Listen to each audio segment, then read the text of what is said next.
Disney Plus is killing it right now with their MCU content. WandaVision was perhaps the franchise's most daring project yet, as it explored Wanda Maximoff's character, powers, and pain. The Falcon and the Winter Soldier made us rethink everything we thought we knew about Captain America. Something tells me that the upcoming Loki is going to flip everything we think about the God of Mischief right on its head. What better way to do that than introducing the older, eviler Loki as the show's main antagonist? I am Loki of Asgard. The Loki series is somewhat of an anomaly among the new wave of Disney Plus MCU shows. While the other series focus on building a new future for some of Marvel's side characters, Loki actually takes a few steps back. This Loki still considers himself to be a would-be conqueror and a true villain. This will definitely spice up the show, seeing as it looks like the TVA is forcing him to become a time-traveling superhero. Time passes differently here in the TVA. What does that mean? You'll catch up. Loki's entire goal throughout most of the season will likely be to escape the TVA and somehow pursue his dream of becoming the king of anything in one of the variant timelines. Here's the really interesting twist that this kind of show could throw our way. What if he succeeds? The MCU has largely portrayed Loki as a somewhat sympathetic villain. I have been falling for 30 minutes! Sure, he makes big speeches about how evil he is and seems to enjoy taking the odd man's eye, but his heart never truly seems in it. Even when he was leading the Chitauri to devastate NYC, it seemed like a part of him was a little kid who knew he messed up. Maybe you're not so bad after all, brother. Maybe not. The franchise has never really explored what Loki would be like if he truly made the decision to become irredeemably evil. That's why it's so interesting that character actor Richard E. Grant has been cast in a mystery role for this series. A famous British actor who happens to look just like an older version of Tom Hiddleston.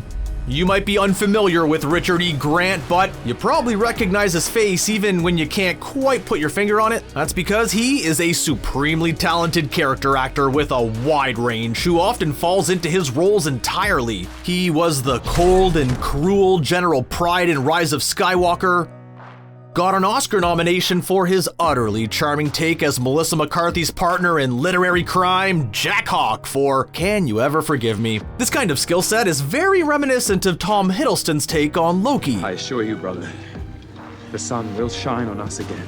The God of Mischief can go from a charismatic character to a terrifying character to the butt of a joke all in the same scene. In the Avengers alone, Loki makes several grand speeches, tries to terrify Black Widow with images of her best friend being forced to brutally destroy her, and is thrown around by the Hulk like a dog's chew toy. It's hard to be the center of a film's scariest and funniest scene all at the same time, but that's what makes him one of the MCU's greatest hat tricks. So I think it's likely that Grant has been brought in to play the ancient King Loki from the comics, who represents the evil final form the character is destined to become. You see, the original Marvel character is not just considered to be the God of Mischief, but the God of Evil as well. He appears as the God of Evil personified in the series Loki, Agent of Asgard. This series takes the more modern Tom Hiddleston-style Loki and juxtaposes him against the gods of evil from the far future who has come from his time to terrorize his younger self. The two become enemies, forcing our Loki into a conflict that forces him to decide if he really wants to be a supervillain at all.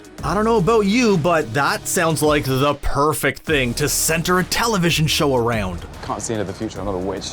Why'd you dress like one? Hey. So, I think the shadowy, hooded villain who's making all kinds of trouble across the variant timelines is going to be revealed to be King Loki of the future. Perhaps the TVA even brought Loki aboard as a secret weapon against his future self. I like this. Loki looks to be still eager to prove himself as a worthy king, seeing as he's dressed like a politician in the trailer's most famous shot. Come on.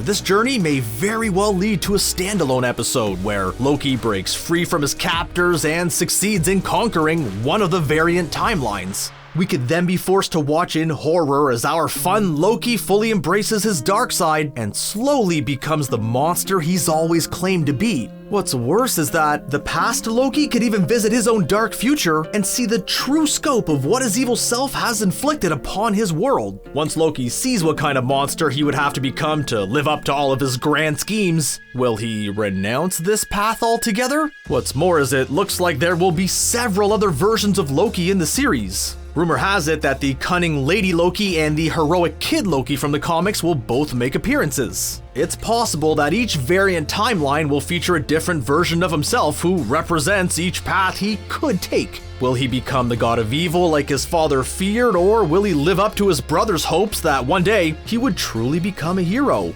This being Loki, I'm pretty sure that answer's somewhere in the middle there. Now that we know Loki is getting a season 2, who could possibly top old Loki as a villain for his next go-around? I mean, now that we're dealing with variant timelines, we could always see the return of Hela. More Cate Blanchett is always a good choice.